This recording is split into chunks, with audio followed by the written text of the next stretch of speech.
Well, we're here with Brad Gibson, world champion of the 10 radius last week, and I took a short look on the race board this morning, and I was quite surprised. I saw a grunge at first place, but it wasn't a Gibson grunge.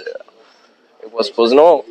How did it come? What made you end up in second place? I got outsailed by a better sailor so far. So Christoph's sailing really, really well. He's a very smart sailor and very clean on the race course. And sometimes some people are difficult to catch. So hats off to him so far, but it's not over yet.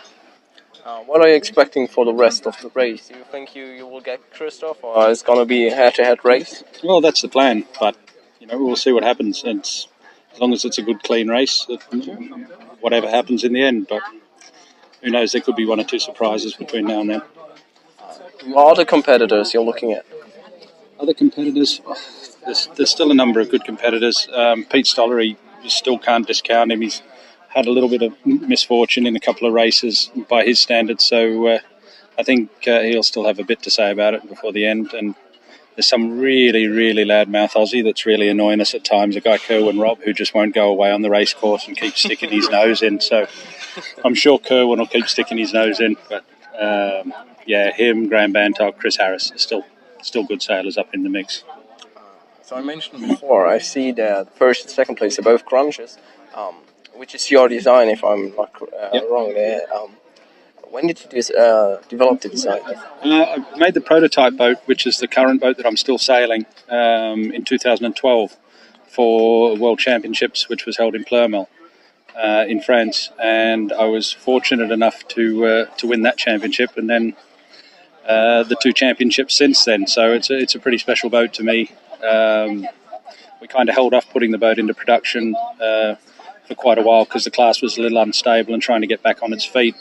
We kind of thought it was a good idea to get a whole load of manufacturers all up and running, so there's a good variety and not discount all of the older boats that were still out there. So it's taken a little while to get some grungers to the water, and slowly some better and better skippers are choosing it. And, probably shouldn't have sold one to Christoph, but that can happen. Nobody's invincible, and if someone comes along with your boat and he's better than you, well, at times, good luck to him. Oh, that's good.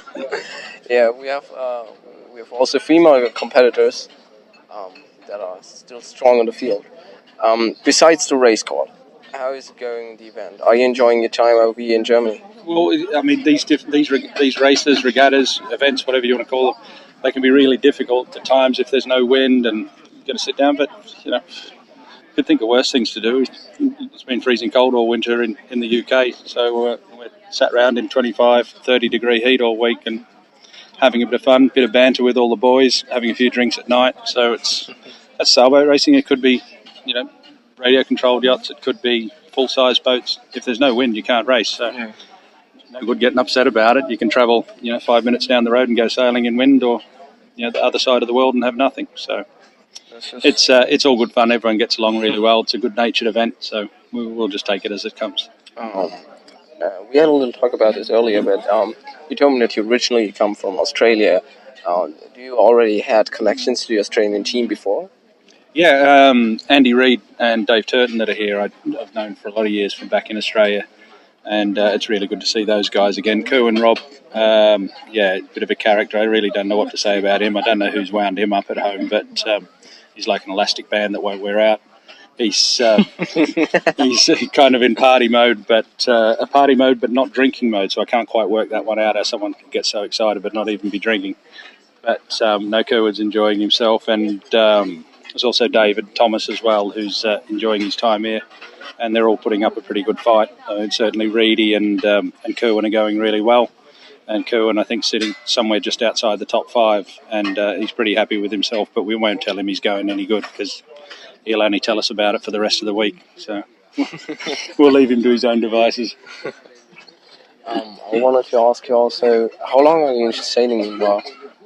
Sailing in what? In radio sailing. In radio sailing, I bought my first radio yacht, which funnily enough was a Marblehead when I was 12 years of age. Saved up my pocket money and bought a cheap old boat. Wasn't really racing it, but it was a boat that I could bang around with another friend that used to live close by that I used to sail dinghies with. And then from there, it was model boats have kind of been a passion to mine outside of if I was dinghy sailing as a young guy. And Marbleheads have always been very special to me. I would always buy the model magazines and read up about who were the champions of the day. And it's quite weird, this event, that you read up about such people and you're here still racing against them. And I'm not entirely sure whether in 30 years' time whether I'll still be here racing radio yachts or not. But it's surprising just how good some of those people still are at the top. I mean, look at Christophe Bonnet. A lot of people probably wouldn't know. But I remember reading about him as the 1990 world champion at Fleetwood in the UK, and here we are 28 years later, and I'm trying to catch him. So there's some interesting characters still here. So it's an old sport, but I'm pretty happy to be involved in it. That's nice to hear. I hope you will enjoy the rest of the week. But for last question, what is up with the red chucks? I want to know what is up with your shoes. I've seen they seem to be your lucky shoes on racing. I've seen you changing your shoes before a race. What is up with that? Well, some things work for you and some don't. I've always liked to wear chucks. For a few years, you had red ones. They were good. Then you lose a race with red ones. You got to throw them in the lake. So you go and get some blue ones. We've had some good fortune with blue, but we thought we'd go to red again. I hope I don't end up chucking these ones in the lake at the end, but they're good fun. I find them just comfortable to wear sailing. Perfect. Then have fun for the rest of the week. Wish you the best of luck for sailing.